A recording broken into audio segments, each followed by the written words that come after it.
Chapter 22. Competition. Now there were 6 stone water pots there used for the Jewish ceremonial washing, each containing 2 to 3 metrics. Jesus said to them, "Fill the water pots with water." So they filled them up to the brim. Then he told the servants, "Take some out now and take it to the head waiter." So they did. The head waiter tasted the water that had become wine, but he did not know where it came from. But the servants who had drawn the water knew. Then he called the bridegroom and said to him, "Every man serves the good wine first and then the cheaper wine when they are drunk. But you have kept the good wine until now." John 2 verses 6 to 9. Analysis. This was the first of Jesus' miracles. Jesus supplied the bridegroom with the highest quality wine that was available.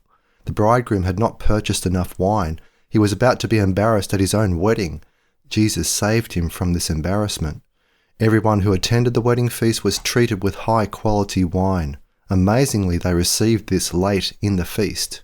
It is clear from the comment of the waiter what the prevailing practice was in the region. The organisers of a feast would serve the good wine first when everybody was alert to the taste. But as the evening progressed and people's taste buds became less discriminating, as the effects of the wine took over, they would serve wine of lesser quality. This certainly was a rational response to the effects of the wine. It seems wasteful to supply the best wine at the end of the wedding when the attendees would not perceive the superior quality of the wine. But Jesus was not under economic constraints. Since he could make wine out of water, why not make the best wine? If you're going to perform a miracle, perform a spectacular one. In this case, spectacular meant supplying the best wine at the end of the feast. Jesus could have gone into the winemaking business. This would have been a waste of his talents. But if he had done so, he would have been a formidable competitor. How could any other winemaker in the region or anywhere else have competed with someone who could supply the best quality wine for the price of water? From the point of view of the competing winemakers, this would have been unfair competition. They would have been correct. It would have been unfair. Jesus would have been relying on miracles to supply the local market. This would have been the equivalent of turning stones into bread. Matthew 4 verses 3 to 4. But it was a one-time event. No doubt local winemakers breathed a sigh of relief when they realized that it was a one-time event. I have no doubt that word would have spread about the miracle within the local winemakers association. Would it have been unfair competition for a local wine seller to enter the market and sell high-quality wine at a below-market price? The answer is no. Local wine sellers might have complained about this unfair competition, but from the point of view of consumers in the region, the newcomer would have been welcomed with open arms and open purses. From the point of view of the buyers, this new competition would have been a tremendous advance in cooperation between the seller and local buyers. From their point of view, there would have been nothing wrong with this new competition. It would have been a benefit. Part A. High bid wins. Competition in a free market is based on the distribution principle of an auction. High bid wins. People who wish to secure ownership of a particular scarce economic resource bid against each other. The auctioneer, who acts as both the legal and economic agent of the seller, awards ownership to the person who makes the highest bid and who then fulfills his promise by transferring money to the auctioneer. The auction is possible only because 1. All of the parties agree to this rule in advance, and 2. No one challenges the outcome through the threat of violence, either private or judicial, invoking the state. The allocation of ownership is based on the principle that the person who offers the most money has a moral and legal right to secure ownership of any asset. There is a subordinate rule that reinforces the principle of high bid wins.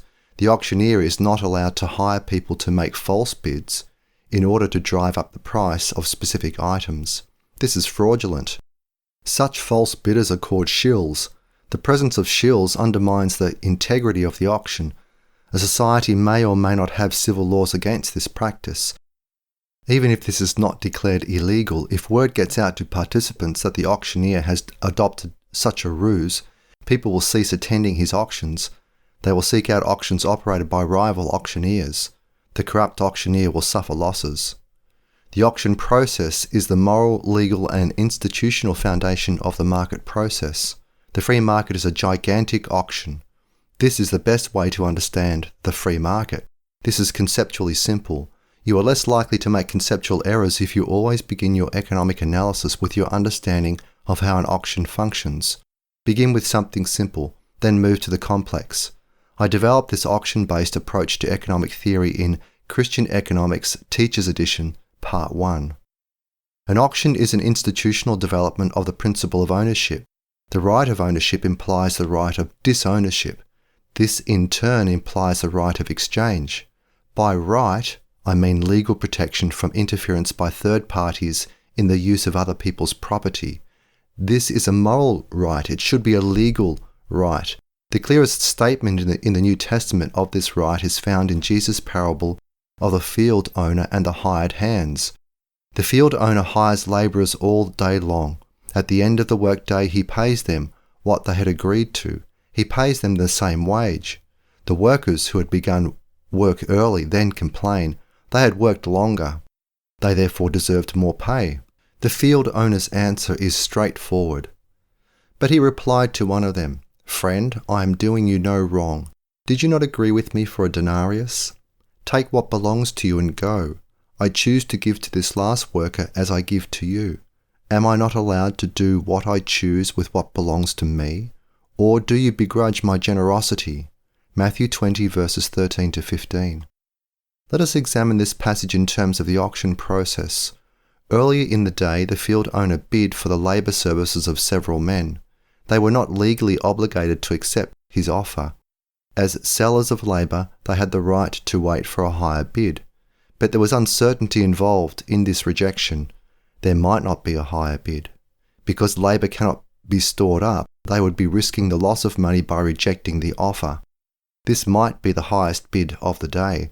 They would return home empty-handed, or at least with less money to show for their efforts. They accepted his offer. This was a binding contract. He had to pay. They had to accept this pay. Payment would close the transaction. At the end of the day, they learned that they might have received the same pay for less work, assuming that the field owner had made them the same offer that he had made to other labourers. They complained that they had in some way been defrauded. They implicitly held to the labour theory of value. More work produces greater objective value. In contrast, the field owner implicitly defended the theory of subjectively imputed value. Early in the day, they had imputed more value to the promised money than they had imputed to refusing the offer. Their imputation had changed retroactively. This retroactive imputation did not entitle them to a higher wage. He invoked the right of contract, which is an extension of the right of ownership. He did more than invoke it. He accused them of ingratitude. He asked a rhetorical question, "Do you begrudge my generosity?" Of course they did. He had offered the highest bid they had received at the beginning of the day. We legitimately conclude that it was the highest bid by the fact that they accepted it. If there had been a higher bid for the same labour services, they would have rejected the lower bid. People prefer more to less. This is a law of human action. All systems of economic policy that justify the state's interference in the free market's pricing process are in some way applications of the field workers' complaints against the field owner. Had the field workers then called in the civil government to compel the field owner to pay them more than they had accepted voluntarily, they would have moved from ingratitude to attempted theft. Any civil government that has such wage controls on the books is engaging in theft. It is interfering with the right of workers and employers to come to mutually acceptable agreements regarding payment. The field owner is the loser, but there are unseen losers, prospective workers who are willing to work for less, but who are not given the opportunity. The politicians have made such contracts illegal. These workers are now unemployed. This analysis of labour contracts applies equally well to all contracts. When the state sets the terms of trade, it thereby violates the biblical principle of private property that Jesus used in his parable. We can and should take this principle beyond the realm of current exchange. The parable was based on the fact that the early morning workers made a retroactive claim on the field owner. They wanted the terms of exchange changed after the fact. They wanted out of their half of the contract. We see the same motivation in all programs of compulsory wealth redistribution by the state. Certain voting blocs pressure politicians to transfer wealth that was gained through voluntary exchange. They insist that economically successful businessmen should pay a higher rate of taxation than members of these favoured voting blocs. The state then collects this money from businessmen and high-income workers, and it transfers a portion of this money to members of these favoured voting blocs. This is done in the name of fairness. This was the same argument that was used by the early morning workers against the field owner. There is nothing fair about the claim. There is surely nothing fair about the politics of the welfare state. Businessmen and rich people can also pressure politicians to set up favourable tax rates for them. Laws are written that protect large businesses from competition. This reduction of competition harms market participants who never hear superior offers, higher bids, from excluded businesses. This is a misuse of the monopolistic power of civil government. It violates the biblical principle of the impartiality of the law. You shall do no injustice in court, you shall not be partial to the poor or defer to the great, but in righteousness shall you judge your neighbour. Leviticus 19 verse 15. Participants in an auction understand the moral legitimacy of the principle of high bid wins. They also understand that without this principle, some other method would have to be used to settle the question of who gets what, which is the question of who will be allowed to use his property in ways he sees fit. They understand that these other ways would be detrimental to them as participants in the auction. It would reduce the number of auctions. It would therefore reduce the number of opportunities that participants have of buying goods. It would also reduce their opportunities as future sellers to have potential buyers competing against each other to buy whatever they want to sell. The problem is this: people who understand and accept both the moral legitimacy and the economic opportunities offered by high bid wins do not extend their understanding of the auction process to the market process. What they both understand and approve of in the case of a local auction, they doubt in the case of the broader market, which is in fact a huge auction. Both auction processes rest on the moral legitimacy of private ownership. Both of them also rest on their efficiency in letting people compete for ownership based on a single principle: high bid wins. What they do not question retroactively at the end of the day with respect to a local auction, namely, that the highest bidders go home with the items offered for sale, they question retroactively with respect to the highest bidders in labour markets, consumer markets, and capital markets. They call for legislation that interferes with the outcomes of these larger auctions. Part B. The harmony of interests. When sellers compete against sellers for money offered by buyers, it may appear that there is no harmony of interests. The same is true of buyers who compete against buyers. Yet there is a harmony of interests among people who seek to defend a system of private ownership. Such a system allows exchange, disownership. This allows all people to specialize. This enables them to increase their wealth by increasing their output. To use the metaphor of an auction, buyers do not have a harmony of interests when they bid against each other for some item, but they do have a harmony of interests in seeing to it that the auction is conducted honestly. They understand that there will be other auctions if this one proves profitable to sellers, buyers, and the auctioneer, who represents both groups. It is a mistake to regard the auction system of competitive bidding as evidence of a disharmony of interest. It would make as much sense to regard two sports teams as having a disharmony of interest because members of both teams seek to defeat the other team. The game is a zero-sum game. The winners profit at the expense of the losers, but all of the participants enjoy the game, which is governed by rules. They have a harmony of interests. They would not like to see a cessation of the games in general. Ludwig von Mises was on target when he wrote in Human Action, open quote, "What makes friendly relations between human beings is possible is the higher productivity of the division of labour. It removes the natural conflicts of interests. From where there is a division of labour, there is no longer question of the distribution of a supply not capable of enlargement.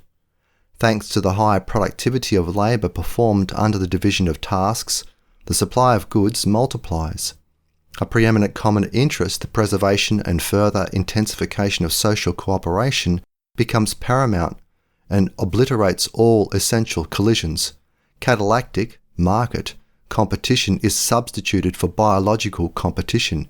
It makes for harmony of the interests of all members of society. The very conditions from which the irreconcilable conflicts of biological conditions arise, namely, the fact that all people by and large strive after the same things, is transformed into a factor making for harmony of interests. Because many people, or even all people, want bread, clothes, shoes, and cars, large-scale production of these goods becomes feasible and reduces the costs of production to such an extent that they are accessible at low prices. The fact that my fellow man wants to acquire shoes as I do does not make it harder for me to get shoes, but easier. What enhances the price of shoes is the fact that nature does not provide a more ample supply of leather and other raw materials required, and that one must submit to the disutility of labour in order to transform these raw materials into shoes. The catalactic competition of those who, like me, are eager to have shoes, makes shoes cheaper, not more expensive, unquote. Mises' disciple William Rope wrote this in his book The Economics of a Free Society, 1937-1963.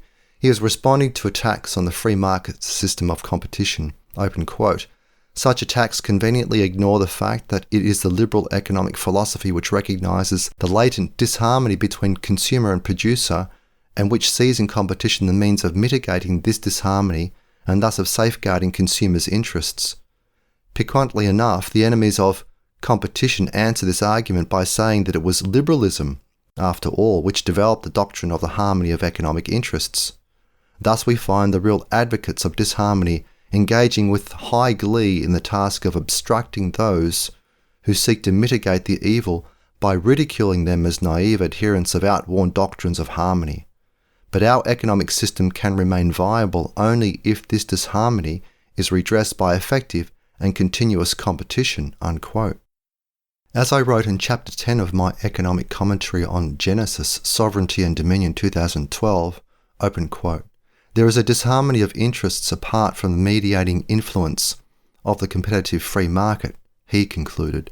Beware of those seeking monopolistic power, but the easiest way to achieve monopoly, he knew, is to gain the assistance of the civil government.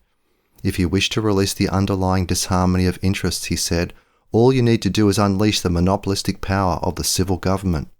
What he described as the enemy of the harmony of interests, the enemy of a market-produced, competition-produced harmony of interest, is precisely the statist system that has been constructed by those who ridicule the market's form of competition and the idea of competition-produced harmony of interests, unquote.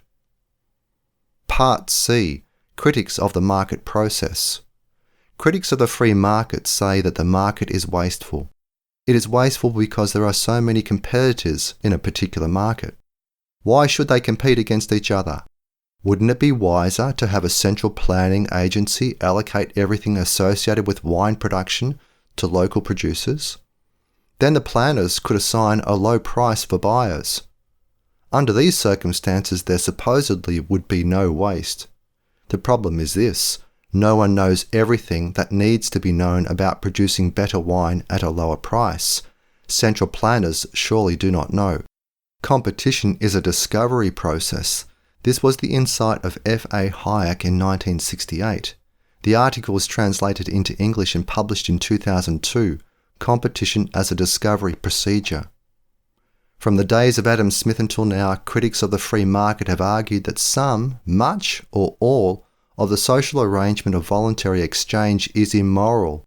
In most cases, the critics claimed that if the profit motive were restricted, and if private ownership were restricted or even eliminated, the world would get richer.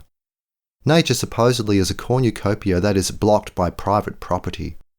But with the collapse of the Soviet Union on December 25, 1991, the few remaining socialists have claimed that socialism is moral, although not as efficient as the market. Max Weber argued in 1920 that this conflict between the claim of greater morality by the socialists and the claim of greater efficiency by the free market economists is inherently unresolvable. He was incorrect. It is solvable on a biblical basis. This book provides the foundation of how it can be solved.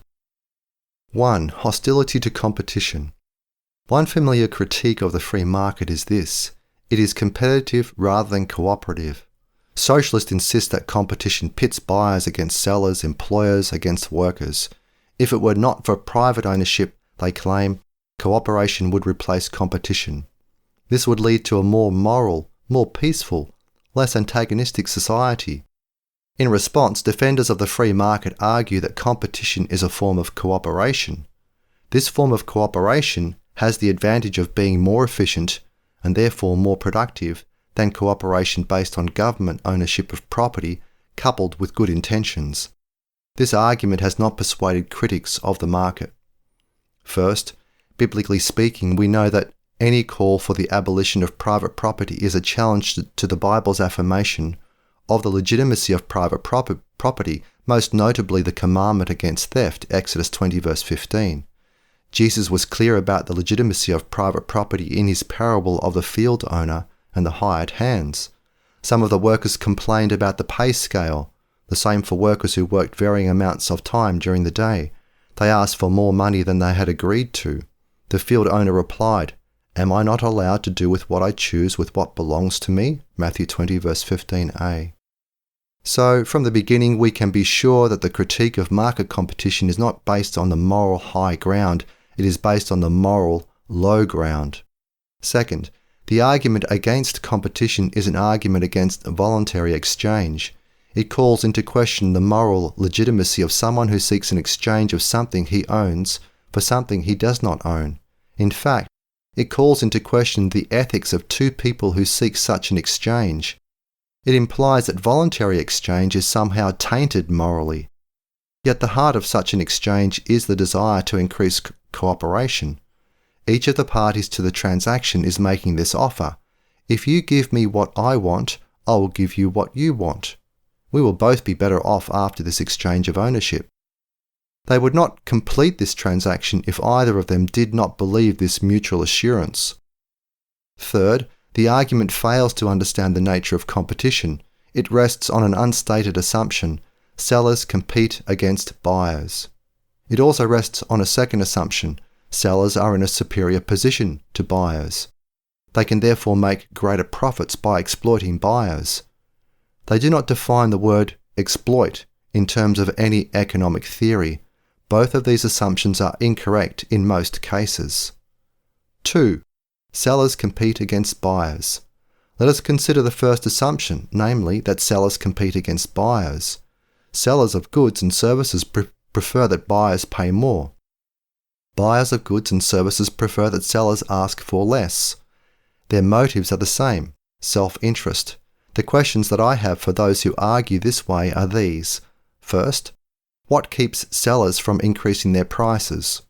The answer is this: are the sellers who threaten to undercut any seller who raises his price. Second, what keeps buyers from insisting on discounts as a condition of making a purchase? The answer is this: are the buyers who will buy all of the output of the sellers at the retail price. Sellers cannot get what they want because of rival sellers. Conclusion: sellers compete against sellers. Buyers cannot get what they want because of rival buyers. Conclusion: buyers compete against buyers. There are cases in which there are few competing sellers. An example would be an oasis. There are also cases in which there are few competing buyers. An example would be an imminent hurricane.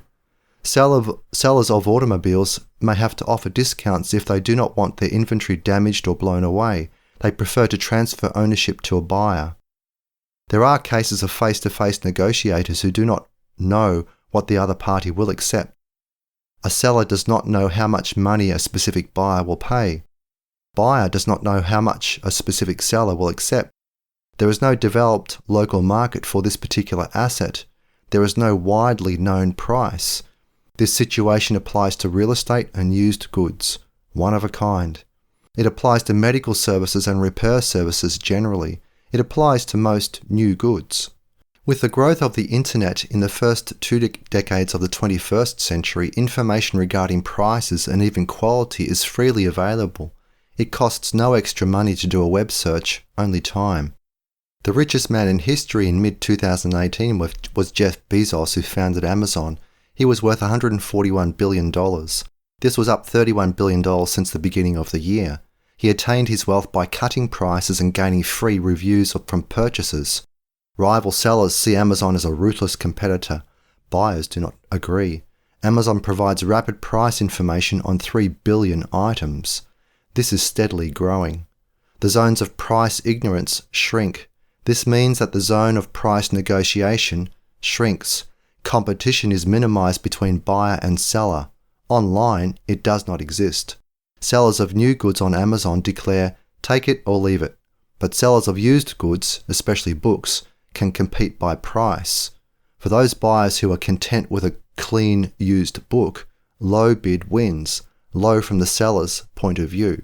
This means high bid from the point of view of the buyer, more books for the money. When buyers compete against buyers and sellers compete against sellers, this competition produces greater cooperation between specific buyers and specific sellers. How? It reduces the zones of ignorance, which reduces potential competition. Exchanges take place more rapidly, meaning less time wasted. Put differently, competition lowers transaction costs. This increases the net return from exchanges. The law of price asserts itself. When the price falls, more is demanded. Specifically, when transaction costs fall, more transactions are demanded. 3. Sellers are dominant over buyers. On the contrary, buyers are dominant. Here is the reason.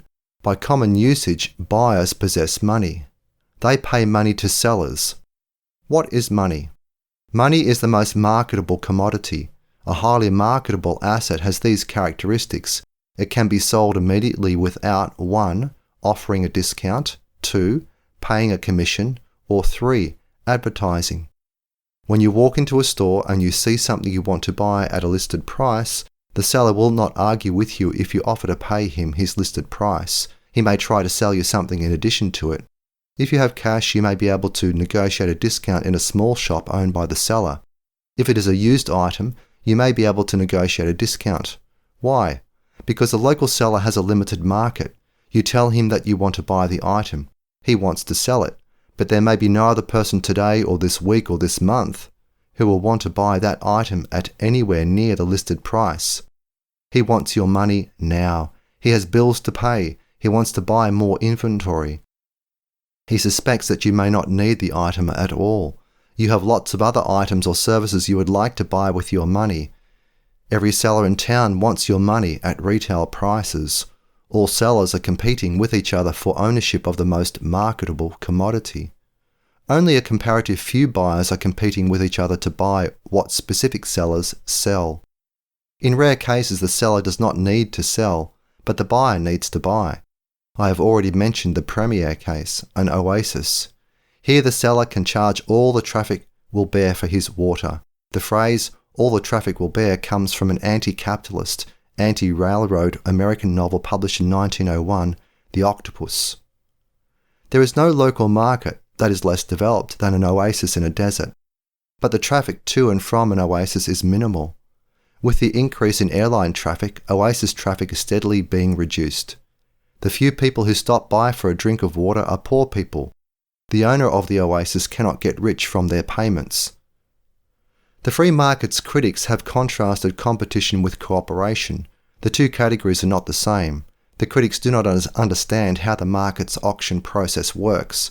Its twin sanctions of profit and loss increase cooperation between buyers and sellers. The auction process does this by means of competition, buyers versus buyers, sellers versus sellers. It is out of this competition that prices are formed. The profit-seeking participants in the market for information then spread information regarding prices to millions of buyers and sellers. Amazon illustrates this better than any company in history. Part D. Quality and price. There are two forms of market competition, quality and price. Quality competition is appropriate when selling to wealthy people or people with authority. Price competition is appropriate when selling to the rest of humanity. 1. Quality competition. The great master of quality competition in the Bible was Joseph. Joseph's master took him and put him in prison at the place where the king's prisoners were confined. He was there in the prison, but the Lord was with Joseph and showed covenant faithfulness to him. He gave him favour in the sight of the prison warden. The prison warden gave into Joseph's hand all the prisoners who were in the prison. Whatever they did there, Joseph was in charge of it. The prison warden did not worry about anything that was in his hand, because the Lord was with him. Whatever he did, the Lord prospered. Genesis 39 verses 20 to 23. His life best illustrates Jesus' principle of dominion through service. God requires his people to seek increased responsibility. This is the strategy of dominion. God has a program that enables his people to gain more authority in history. This program requires his people to provide improved service to buyers. They must learn to be better performers than the competition. They must distinguish themselves as suppliers of desirable goods and services. This is especially important for covenant keepers who are in minority condition either socially or economically. This is how they pull themselves out of poverty and social inferiority. They pull themselves out by being lifted up by people who are richer and better connected socially. These people do not do this as a favour. They do it with their money. They pay economic and social outsiders for superior service. There are two ways to provide improved service. One way is to cut prices. You provide the same quality of service for a reduced price. The other way is to improve service at the same price. Both ways provide additional benefits to the buyer. This makes repeat business more likely. Over time, the person who supplies superior service gains the confidence of the person buying the service. The person buying the service steadily transfers greater responsibility, meaning greater authority, to the person who is supplying superior service. The case of Joseph in Egypt is the classic case in the Bible of somebody who supplied superior service. He first supplied superior service to his father, which enraged his brothers. They sold him into slavery. That enabled Joseph to be in a position to gain enormous authority in Egypt. Potiphar bought Joseph from the slave traders. Joseph became a superior servant in Potiphar's household. Potiphar transferred great authority to Joseph as a result. Because Potiphar's wife betrayed Joseph, Potiphar put him into prison. This prison was the Pharaoh's prison. This was the perfect place for Joseph to move up the ladder of authority. Joseph became such a good organizer that the overseer of the prison transferred all authority to him. Next, Joseph provided excellent service to the two banished employees of the Pharaoh, both of whom wanted their dreams interpreted. He provided accurate interpretations. The survivor was in a position 2 years later to recommend Joseph's services to his employer, the Pharaoh. This led to the next stage of Joseph's responsibility, interpreting Pharaoh's dream. This led to the next level of authority, when Pharaoh placed him second in command in Egypt. In this office he saved the lives of his family. Had he not been the most efficient servant in Egypt, he would not have been able to do this.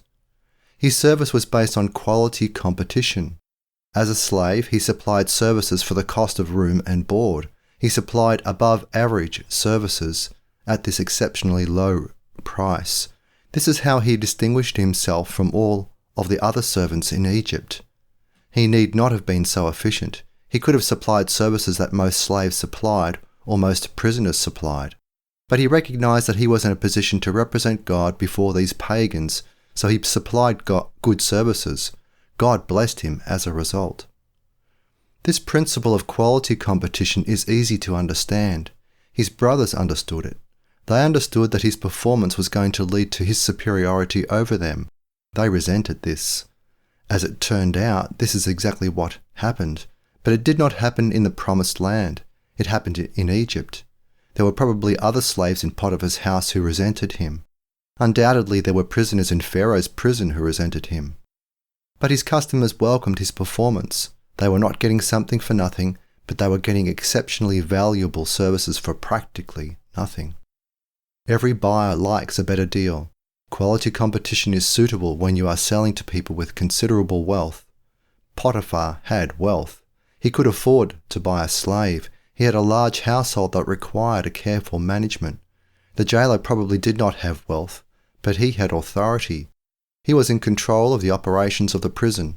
He was in a superior position. Pharaoh had enormous wealth and enormous power. In contrast, price competition generally targets a different market, people without great wealth. There is no inexpensive way for existing sellers to complain against new sellers who provide exceptional quality. The buyers have money. They presumably are experienced buyers. They are well aware of what they want. They have time to shop for sellers who can supply them with better services. They may be politically well connected. An existing seller cannot find a ready argument to complain against an interloper who provides an exceptionally good service. This is why quality competition is a good strategy for extending dominion. It produces minimal organized resistance from existing suppliers, but it is not the only strategy. There is also price competition. 2. Price competition. The poorer a customer is, the more that he is motivated to buy in terms of price. He has limited funds. He must spend a high percentage of his income on necessities: food, shelter, water, heat, and lighting. As he grows wealthier, he increases his consumption of what he previously had regarded as luxuries. This is the effect of declining marginal utility. After he consumes the basics, which are high on his list of priorities because of their high subjective value, the value to him of one additional unit of monetary income falls. He purchases goods and services that previously had been too expensive for him. He ran out of money before he could buy them. Now he can buy them. He may buy more of the same category of consumption units. If he lives in a cramped space, he may rent additional space. His next move upward spatially may also be a move upward socially. He rents in a safer neighbourhood, or a neighbourhood with better access to transportation. These are quality improvements, meaning lifestyle improvements. But he is still concerned about price. He does not want to pay more than he can buy through careful shopping and sharp negotiating. Existing sellers face consumer resistance. Most people have tight budgets. They cannot afford to buy on a whim. To get them to buy, some sellers adopt new sales strategies. One way is to offer loans to buyers. This appeals to people who discount the value of future income at a higher rate. They are more present-oriented. They think, I would rather consume more now rather than later. They spend borrowed money now. They must therefore reduce their consumption in the future because they will have to repay the debt plus interest. This marketing strategy is based on increasing present demand. Some buyers allocate their wealth by shifting consumption from the future to the present. Debt enables them to do this. Another way to increase sales is to change the advertising. The seller can increase his advertising budget, or he can design marketing campaigns to increase the number of whim-based purchases. This persuades buyers to change their budgets. They had purchased other items before. Now they buy something new based on impulse buying. They will have to pay for this later when they find that they are running out of money faster than they had expected or planned for. In poor societies, the most effective means of increasing sales is through price competition. Sellers lower their prices. This enables new customers to buy. These are customers who would not have bought earlier at a higher price. They had been willing to buy at a lower price, but no seller had offered a lower price. Now they buy. Price competition can also increase purchases by existing customers. They want to increase their consumption of items already in their budgets. Maybe they buy more fuel to heat their homes at a higher temperature for more hours during the day. Part E. The Industrial Revolution. In the early decades of the Industrial Revolution, price competition was the most widely used sales strategy. Sellers offered goods to people who had not been able to afford anything like them. Cotton clothing was a major category. Cotton clothing had major advantages over wool. Cotton fabrics could be washed and dried more easily and therefore more often. Wives greatly appreciated this. Cotton fabrics could be coloured more easily. This was good for making fashion statements. Wives also appreciated this. The Industrial Revolution accelerated after 1800. The French Revolution of 1789 to 1794 had radically changed people's fashions in Western Europe. The clothing of the poor people in Paris became the new standard. ornate clothing disappeared among the males of the aristocracy, along with wigs. Women's fashions became more sensitive to colour than to ornateness. Next, cotton clothes were lighter. This was a great advantage in summer. Rich people had worn cotton clothing for centuries. Poorer people wanted to take advantage of cotton clothing, but they could not afford to buy it. This changed after 1780 and it accelerated after 1800. Because of technological innovations in cotton production, mainly the introduction of the cotton gin in 1800, and also by improvements in the mechanised production of yarn and fabric, cotton manufacturers cut costs. Here is the law of supply. When costs fall, more is supplied. Sellers increased their production. Then they had to find new ways to sell this new production. The most cost-effective way was to lower prices. Here is the law of demand. When prices fall, more is demanded. Sellers lowered prices. Sure enough, more was demanded. This dual process of innovation in production and marketing launched an historically unprecedented era in man's history. Per capita economic growth has continued in the West at an annual rate of over 2% except for the Great Depression, 1930 to 1939. Compound economic growth has spread to Asia ever since the end of World War II in 1945. Mass production and price competition have jointly transformed the world. Price competition is seen as a scourge by existing producers who find it difficult to compete, but it is seen by consumers as a great benefit. This benefit is more easily seen over decades than it is year to year. Year to year, we do not perceive the change. Over decades, we do. When we study economic history since 1800, this change seems inconceivable. In 1800, it was inconceivable, yet this has taken place in a short period of time. How short? I offer the following evidence. John Tyler was the 10th President of the United States, 1841 to 1845. He was born in 1790, the first full year of President George Washington's administration. Except for cheap printing, the world of 1790 was not fundamentally different from the world in the time of Jesus in the 1st century AD. Most men worked as farmers. They used marginally better tools in 1800, but per capita wealth had not changed much. Brief eras of greater wealth had always led to a larger population. There were more people in 1790 than in Jesus' day. There were perhaps 250 million people at the time of Jesus' birth. There were possibly 1 billion people in 1790.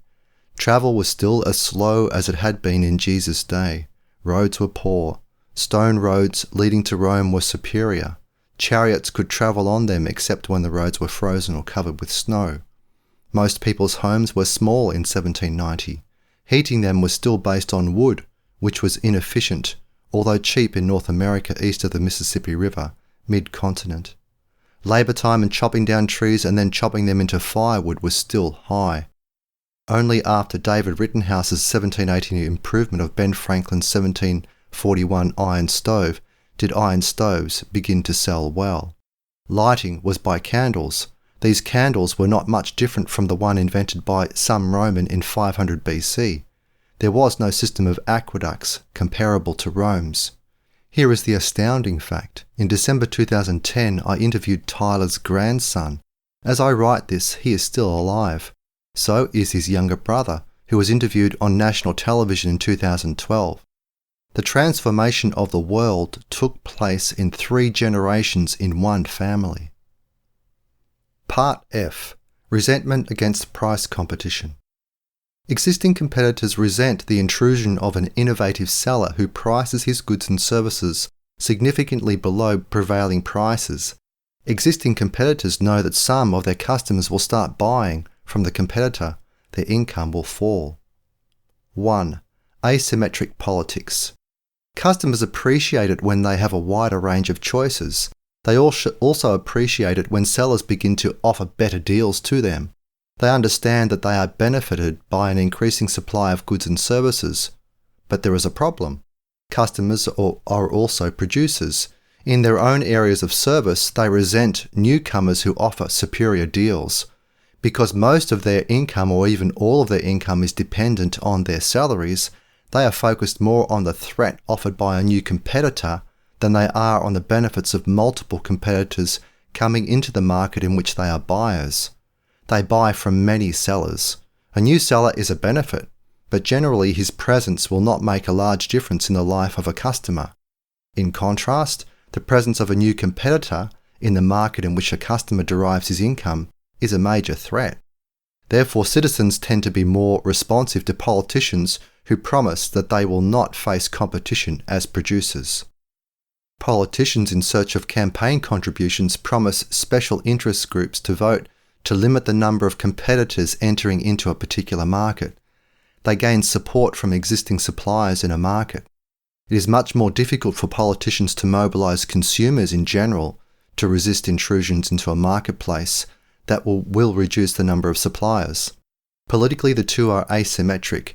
It is less costly for a politician or a representative of a special interest sellers group to persuade employees in a specific industry or occupation to pressure their politicians to erect barriers to entry into their market than it is for a rival politician to persuade employees in many different fields to pressure their politicians to oppose the imposition of a new barrier to enter into a specific market.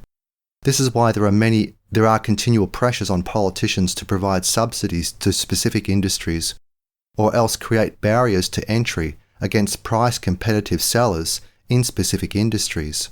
A legal barrier to entry into an industry has the same economic effect as a subsidy to that industry. But a barrier to entry is generally less controversial politically than an outright subsidy. Voters can understand a subsidy. They are paying for it. Voters generally do not understand that a barrier to entry is an indirect subsidy. 2. Consumer protection. Politicians and special interest groups use the argument that price competition lowers the quality of goods. Therefore, price competition exploits the poor. This argument has been used in the West for a millennium or longer. Voters still believe it. They are persuaded to believe that a lower price means lower quality. Sometimes it does, but this is not always the case. With the development of digital products, this argument is no longer as popular as it was. Consumers understand that lower prices can also be accompanied by improved quality. The pace of innovation is far greater in digital industries than it has been in any other industry in history. The argument that consumers must be protected against predatory sellers is the primary argument in favour of occupational licensing. Occupational licensing has spread across the West at a rapid pace ever since the end of World War II in 1945. Occupational licensing is a barrier to entry. It raises the price of goods, and especially services, by reducing the number of sellers. It reduces the number of choices available to poor people. It also reduces the number of choices available to rich people. But rich people can afford to spend more for what they buy. Poor people find it difficult to spend more. The implicit assumption behind occupational licensing is that customers do not really know what they want. They do not really know when they are being well served. The government then intervenes in the market to impose barriers to entry. These standards are officially based on quality rather than price. The quality standards that are adopted by the regulatory agencies are usually supplied by the special interest groups, trade associations, that represent existing sellers in the industry. Existing sellers are promised that they will not be required to go through the formal testing process that will screen out future competitors. So they become the beneficiaries of the new regulations. They will not face as many new competitors who are likely to compete on the basis of reduced prices. Part G. The pricing of priest-like services. The law of the market is this: high bid wins, but the market is only one aspect of the social division of labour. There are also covenantal institutions, family, church and state. These are not governed by the principle of high bid wins. Their varying systems of institutional sanctions are not based on the profit and loss system of the market. Why is this the case? Because the market allows the sale of privately owned property. This is the meaning of high bid wins. A man does not have the legal authority to sell his wife into servitude. He does not have the right to sell his citizenship to a non-citizen. The same is true of church membership. This is why economic analysis that explains the market process quite well applies poorly or not at all to covenantal institutions. I have discussed this at length in my book, The Covenantal Structure of Christian Economics, 2nd edition 2018. There are some services that are related to the issues of life and death. I call these priestly functions. The obvious example is medical care. If entrance into this market were open to all, then the price of medical services would be lower. Competition would lower prices. This was understood by the classical Greeks. In the oath attributed to a physician Hippocrates who lived in the 4th and 5th centuries BC, we read this: I swear by Apollo the healer, by Asclepius, by Hygeia, by Panacea, and by all the gods and goddesses, making them my witnesses, that I will carry out according to my ability and judgment this oath and this indenture. It was covenantal. It invoked gods. The oath to the gods created a priesthood. The promise to the teacher was a way to create a cartel, a closed group that could charge consumers high prices for secrecy-based services. The oath was a self-maledictory oath. It called down the wrath of the gods on the oath-taker if he violated its terms. Now, if I carry out this oath and break it not, may I gain forever reputation among all men for my life and for my art. But if I break it and forswear myself, may the opposite befall me. As with all covenantal oaths, it had an ethical component. I will use treatment to help the sick according to my ability and judgment, but never with a view to injury and wrongdoing. Neither will I administer a poison to anyone who asked to do so, nor will I suggest such a course. Similarly, I will not give to a woman a pessary to cause abortion, but I will keep pure and holy both my life and my art. I will not use the knife, not even verily on sufferers from stone, but I will give place to such as are craftsmen therein. The next section was a promise to the man who taught him medical secrets. This was a strictly economic component. It was self-serving on the part of the teacher, who was conveying valuable information in exchange for the promise of future support. To hold my teacher in this art equal to my own parents, to make him partner in my livelihood when he is in need of money, to share mine with him, to consider his family as my own brothers, and to teach them this art, if they want to learn it, without fee or indenture, to impart precept, oral instruction, and all other instruction to my own sons, the sons of my teacher, and to indentured pupils who have taken the physician's oath, but to nobody else. Members of this priesthood could charge high prices for services rendered. They would face reduced competition because the secrets could not be shared by existing members without violating the oath. This restriction on the production of supplies is the classic mark of the guild or cartel. This was a strategy of restricting supply by a barrier to entry, the oath. This oath was a mixture of two elements, a self-maledictory oath to gods and a promise to support the teacher if he ever needed support. This was an income insurance program. It reduced the teacher's risk. This was also a brotherhood. The oath and the brotherhood were self-serving. This oath was not enforced by the state. Formerly it was enforced by the gods. Fear of the gods was supposed to keep the student from violating the oath by sharing the priesthood's secrets with outsiders who were not bound by the oath. This would keep prices higher than would have prevailed in the absence of the oath. The Mosaic law had a priesthood. It was a closed community. Only members of the tribe of Levi could be priests. Levites were paid a tithe of the net output of farmland, Exodus 18 verse 21. In addition, priests officiating at the altar received the various food offerings that the people offered to God at the tabernacle/temple. Leviticus 2 verses 3 to 10, 4 verse 26, 7 verse 7, 23 10 to 11, 19 to 20, and 24 verse 9. Also, they officiated at a leper's offering of oil, Leviticus 14 verses 10 to 13. One of the reasons why they publicly ate the offerings was to make it clear to the people that the offerings were not consumed by God. God did not need their offerings. The error of assuming that there are gods who needed offerings afflicted the offerings of other ancient civilizations. If a Levite had a side business, he faced competition. He had no privileged position in his profit-seeking professions. He could not charge higher prices than the market established without facing the threat of price competition. In the New Testament, ministers are paid salaries by the church. Let the elders who rule well be considered worthy of double honour, especially those who labour in preaching and teaching. For the Scripture says, "You shall not muzzle an ox when it treads out the grain," and "the labourer deserves his wages." 1 Timothy 5 verses 17 to 18. They were to receive no other compensation for their labour, such as the sale of baptismal services or the Lord's Supper. The ministers had a monopoly over the administration of the Lord's Supper. This was not to be abused by converting the sacrament into a source of extra income beyond a salary for all of their labours. In the Roman Catholic Church, any priest who charged for the last rites would be brought under discipline. In certain rare cases, a physician may be in a unique position to administer life-saving aid to an injured person. The injured person is not in a position to bargain. He cannot shop for medical services. There is a temporary barrier to entry into a local market. The Mosaic Law laid down an ethical principle. Do not harm widows and orphans. Widows and orphans were representative examples of people without defense or defenders. This law rested on a basic biblical principle of ethics. Thus, for a physician to charge the injured person all of his wealth, and even get him to sign a contract to this effect, would be a violation of this principle. While there is no biblical civil law against this, there is also no biblical civil law requiring a court to enforce the terms of the contract. I can think of no society in which such a contract would be enforced. The physician would risk losing his reputation if he tried to collect this payment, let alone took the now healed person before a court.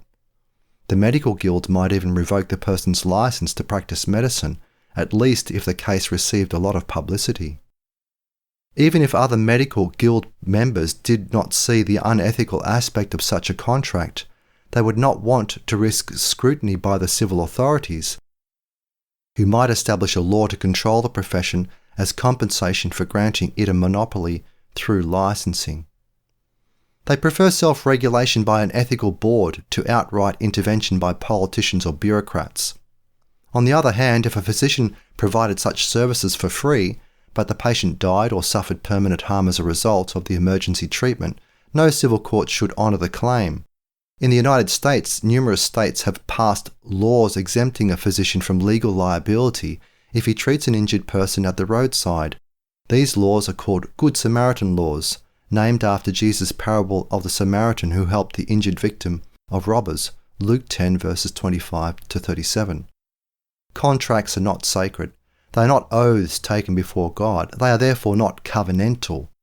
While a society faithful to the Bible will create a civil court system that enforces private ownership, which means that it enforces the right of contracts in exchanges of ownership, these courts have the right to refuse to enforce the terms of a contract if it violates explicit biblical laws or fundamental biblical principles. Every society has contracts that its courts refuse to enforce. The more predictable these non-enforced contracts are, the fewer of them there will be. The likelihood of non-enforcement raises the price of collecting from buyers and sellers. When the prices rise, less is demanded. Conclusion. Critics of the free market insist that competition is wasteful. They insist that central planning will not waste resources. They say that central planning overcomes a moral weakness of capitalism. They see competition as a moral weakness. They insist that cooperation is morally preferable to competition. The biblical answer to this line of reasoning is this: when we offer someone else a better opportunity, we are offering to cooperate. No one knows all of the opportunities that are available in a society.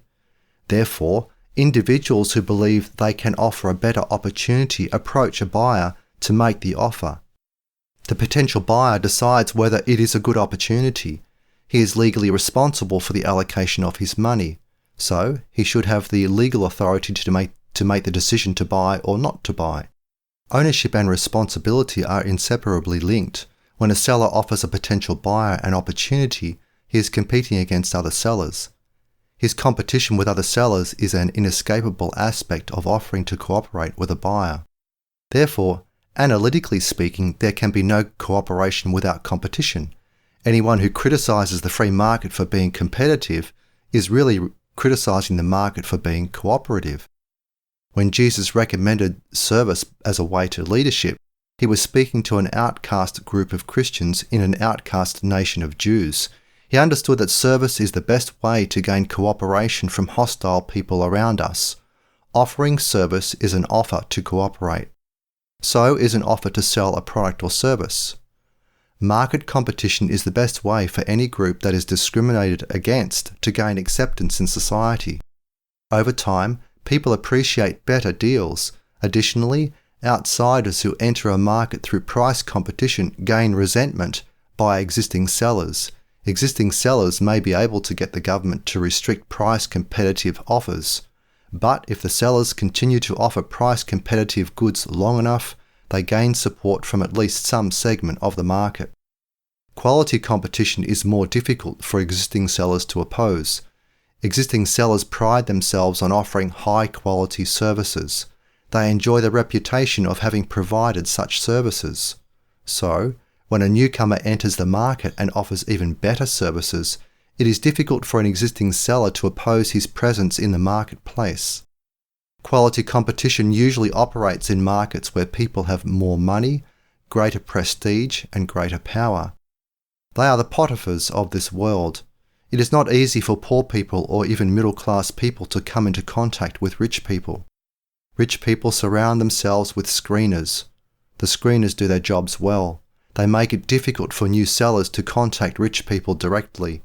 In contrast, price competition, when legal, enables new sellers to penetrate an existing market. The seller may not have to be in a face-to-face relationship with the buyer. He just has to offer his product at a significant discount from what existing sellers ask buyers to pay. It is possible for an outsider to get exceedingly rich through price competition. At the beginning of the 20th century, Henry Ford did this by selling a low-cost automobile, the Model T. But the supreme example of a man who got rich through price competition is Jeff Bezos, who started a discount book-selling company in 1995, Amazon. A quarter century later, he was the richest man in history before his divorce settlement. He was the richest man in history even after his divorce settlement.